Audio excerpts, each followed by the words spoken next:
Bonjour et bienvenue sur ma chaîne. Aujourd'hui, on va voir ensemble la fonction date, date time.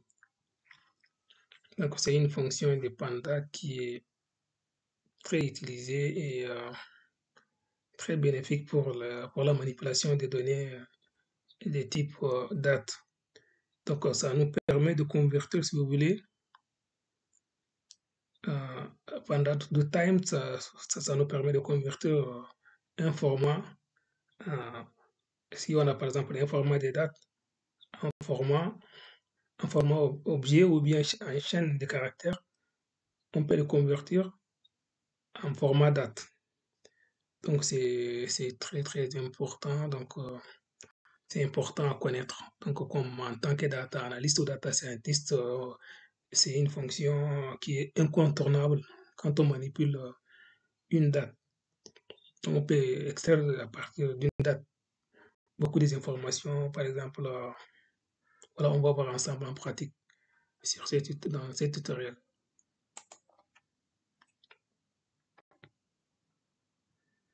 Donc, j'ai importé un fichier CSV. Vous voyez ici sous la racine de Google Chrome.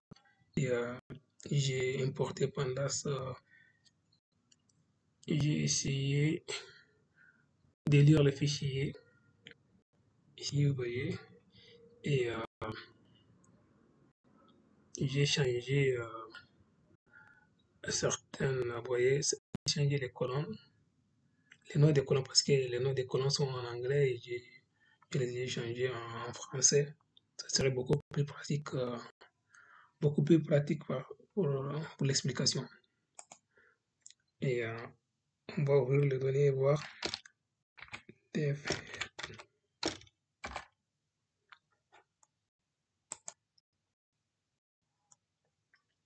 Voilà.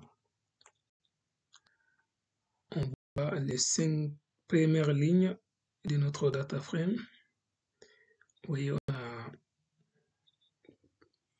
la première colonne, c'est transactions, parce que c'est une donnée, parce que c'est une donnée des, des ventes dans un supermarché. Donc vous voyez, ça c'est la date. Ici, ça c'est des produits, ça c'est identifiant des produits, ça c'est catégorie des produits. Ici, type de client, parce que les clients, vous voyez, c'est Gold, Standard, Premium, parce qu'ils ont classé les clients en fonction des types. Et ici, prix des produits, quantité, voilà, paiement.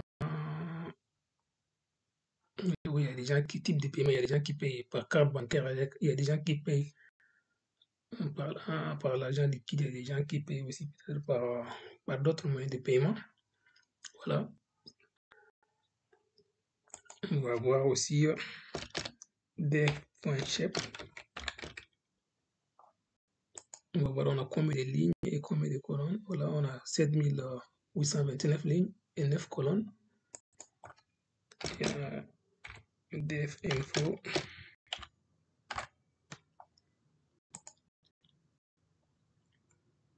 Voilà, on a 9, voilà, on a 9 colonnes et 7829. Voilà, les 9 colonnes sont ici. Ce sont des 9 variables. On a ici, vous voyez, on n'a pas de données manquantes, c'est-à-dire ici, type des variables, on a, vous voyez, la transaction ID, ça c'est une variable de type objet. Voilà, on a pas mal de variables de type objet. On a ici, nous on s'intéresse beaucoup sur ce tutoriel, surtout des traitements, comment traiter une date, quoi. Ici, vous voyez, la date est en de type objet. Vous voyez, de type objet. Et voilà. On va s'intéresser uniquement au traitement des données de type date. Donc voilà, vous voyez ici, le 22 La date, ici, c'est le 22, voilà. Troisième mois, le 2. Alors, il y a l'heure aussi, 1h51 minutes 38 secondes, voilà, dans chaque ligne, voilà, il y a des heures, il y a l'année, voilà. On va essayer d'extraire, c'est-à-dire l'année, on va essayer d'extraire aussi les mois, aussi les jours, l'heure aussi, on va essayer d'extraire, aussi euh, la minute, la seconde, tout ça. Et pour cela, on va aller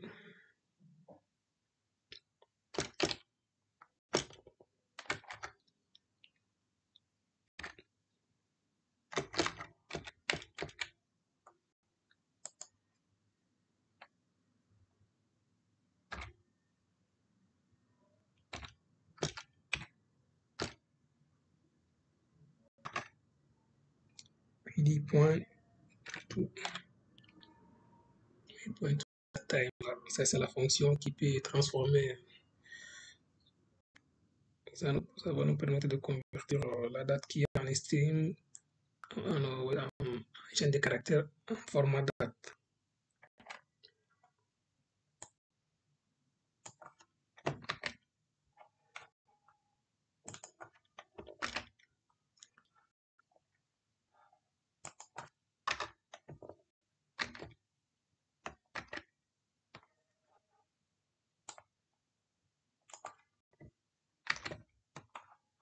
On va afficher. Vous voyez,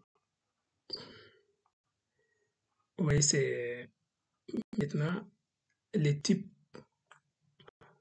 de, de variables date. C'est, vous voyez, des tables, c'est des types, c'est en format date time. Donc, c'est en format date time. Donc, c'est en format date. Donc, c'est comme ça, on peut manipuler, on peut extraire de l'information, on peut extraire, par exemple, comme l'année, les mois ou les jours ou les heures aussi. Ici, vous voyez, on a un format. Et puis, ouais. Ici, on a la date qui est ici, vous voyez la date qui est en format objet. Donc, c'est en format chaîne de caractères. Donc, on ne peut pas manipuler vraiment, quoi. On ne peut pas faire des manipulations, on ne peut pas extraire des informations dessus. Mais ici, donc, déjà, grâce à cette fonction PD to date time, on a réussi à convertir la date qui est en format objet en format date. Voilà.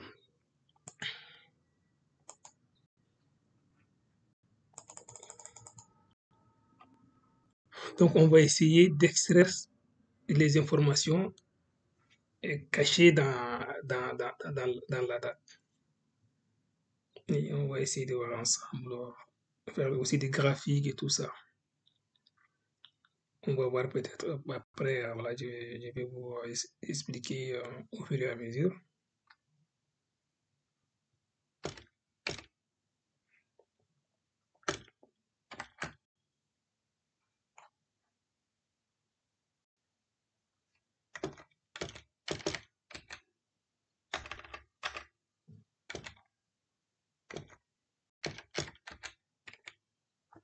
On va essayer d'extraire l'année.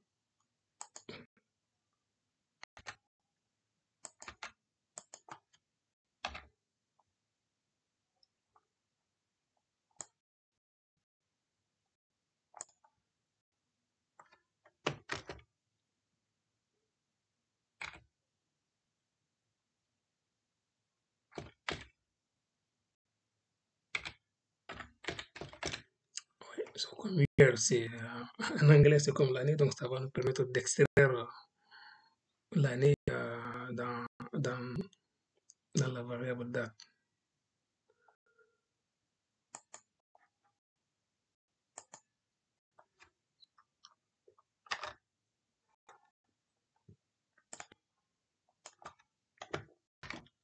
On va afficher, voir. On va afficher notre data frame maintenant. Dev.r, les 5 premières lignes. vous voyez, on a la colonne date, on a la colonne année, normalement qui s'est rajoutée à notre date après. Vous voyez ici, année, vous voyez 2022, voilà. Donc on a réussi à extraire l'année. Donc on va continuer à extraire aussi. Donc l'année qui est ici, vous voyez 2022 à chaque fois, on a réussi à les extraire grâce à cette fonction, vous voyez, grâce à cette fonction hier, dt.hier, datetime.here. Donc ici, on va essayer d'extraire les mois qui sont ici, les mois, troisième mois, à chaque fois, les mois, on va essayer d'extraire et après, on va extraire aussi les jours, après l'heure, après, on va extraire aussi les minutes, les secondes, tout ça, pour chaque observation. Voilà. Je vais effacer ça, juste pour vous montrer.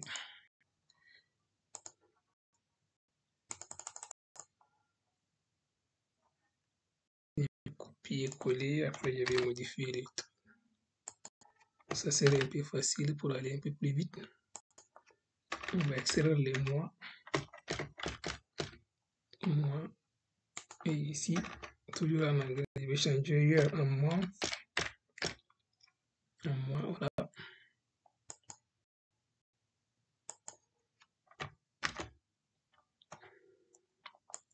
Ici, c'est les jours. Je vais extraire les jours.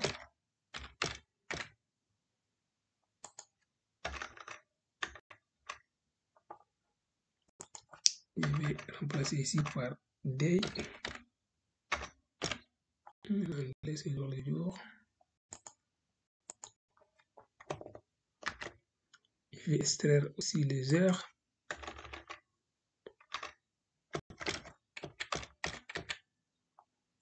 Heures, oui. En anglais, c'est hour. Hour. Je vais extraire les minutes.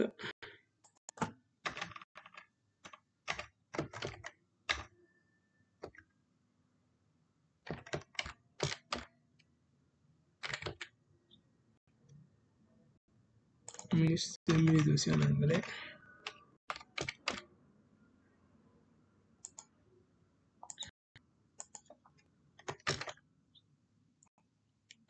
Enfin, je vais extraire les secondes.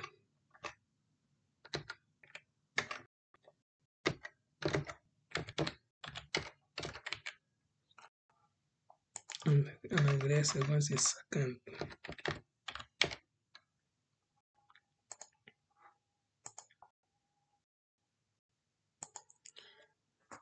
Et je vais afficher mon data frame pour voir quels sont les changements qui ont été faits sur ce data frame. Def.8, par exemple, je vais afficher, je sais pas, 120 premières lignes, par exemple, de mon data frame. Voilà, vous voyez.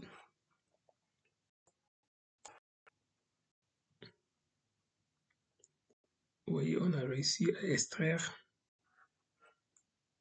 pas mal d'informations dans la JVM. Voilà, je vais aller par ici, ça serait mieux pour les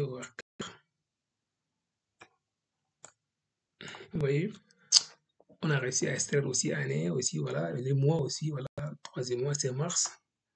Chaque fois, mars. Et on a aussi réussi à extraire aussi les jours, vous voyez, c'est 2, 6, 2, c'est-à-dire 1 c'est lundi, 2 c'est mardi, voilà, 3 c'est mercredi, jusqu'à dimanche c'est 7. Oui, il y a les dimanches aussi, c'est-à-dire les boutiques ouvertes même les dimanches, voilà. Et ici, les heures aussi, 9h, 10h, 17h, 14h, tout ça, minutes aussi, on a réussi à extraire les minutes et les secondes. On a réussi ça, voilà, à ces fonctions, voilà. Et après, on va On ne va pas seulement extraire et voilà, s'arrêter. On va essayer de vous montrer sur l'intérêt de l'extraction de ces données. Voilà, dans le monde réel, quoi. Donc, je vais prendre par exemple, je vais prendre la colonne des heures, la variable heure, et je vais appliquer,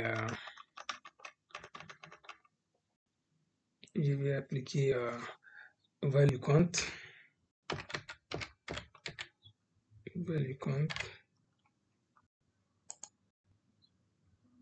je vais appliquer voilà, la méthode value count. Qu'est-ce que ça va donner? Vous voyez? Non, ici il n'y a pas pile, là il n'y a pas point value count, ouais, c'est ça. Voilà. Ouais, c'est-à-dire, on a, ça c'est les heures, ça c'est 11 heures. C'est-à-dire 11 heures, 16 heures, 17 heures, 15 heures, voilà. Ça c'est les heures. Et ça c'est la fréquence, c'est-à-dire beaucoup de gens, c'est-à-dire 11 heures apparaît dans notre jeu de données 738 fois. Donc c'est-à-dire que ici, c'est l'heure la plus fréquentée, c'est-à-dire du magasin, c'est-à-dire à 11 heures, les magasins, il y a plein de monde à chaque fois que les autres heures. Donc les gens viennent souvent beaucoup plus à 11 heures que les autres heures que vous voyez là. Voilà. Et par exemple, on peut faire aussi un graphique si vous voulez, hein, un bar plot par exemple. On peut faire un graphique aussi pour un plot. Kind égale à barre.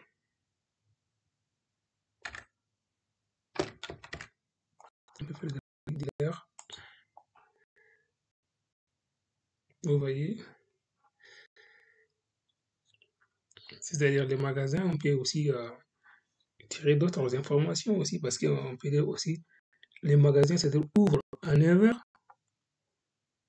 chaque jour ouvre à 9h et ferme combien, à 19h, vous voyez, à 19h. Donc 9h à 19h. Les magasins ils ouvrent à 9h et voilà, jusqu'à 19h. Et chaque jour, quoi. Donc vous voyez, à partir des dates, on peut tirer des informations. L'heure de l'ouverture des magasins, l'heure de fermeture, aussi l'heure à laquelle le magasin est beaucoup plus fréquenté, voilà. Euh, Aussi, on peut tirer aussi des autres informations aussi, hein. On continue, par exemple, on peut copier ça, coller dans une cellule à faire la modification. Ça serait beaucoup simple d'avancer. Par exemple, on va extraire les jours.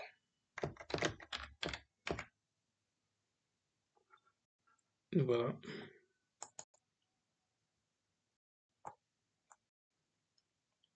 Vous voyez, c'est-à-dire, ça c'est lundi 1, c'est lundi, 2 c'est mardi, 3 mercredi, 4 jeudi,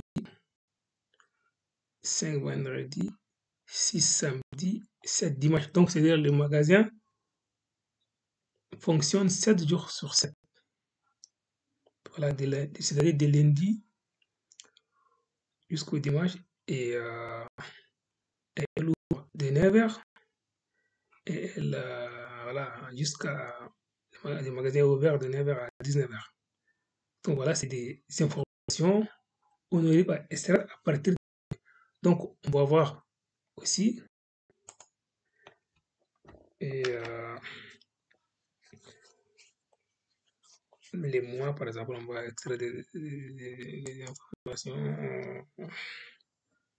dans les mois.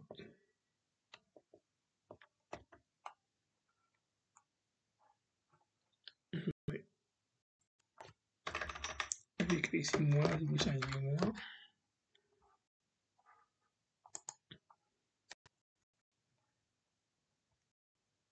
Vous voyez, concernant les mois, donc on a seulement 3. 3, c'est-à-dire mars, troisième mois. Donc il n'y a pas d'autre mois. C'est-à-dire les jets de données, notre jet de données, c'est un jet de données seulement de un mois. On a récolté un jet de données seulement d'une période d'un mois. Donc voilà, vous voyez, c'est aussi c'est des informations voilà, nécessaires. C'est pas la période, voilà, c'est juste des mois de mars. Juste un jet de données d'un seul mois. Quoi. Et voilà, donc on arrête là. Donc voilà, je vous souhaite surtout bon, bon apprentissage et n'hésitez pas à me poser des questions ou bien me laisser un commentaire ou bien s'abonner. Si vous avez des questions aussi, n'hésitez pas à m'envoyer un mail. Et j'espère que ce tutoriel vous sera utile et à la prochaine.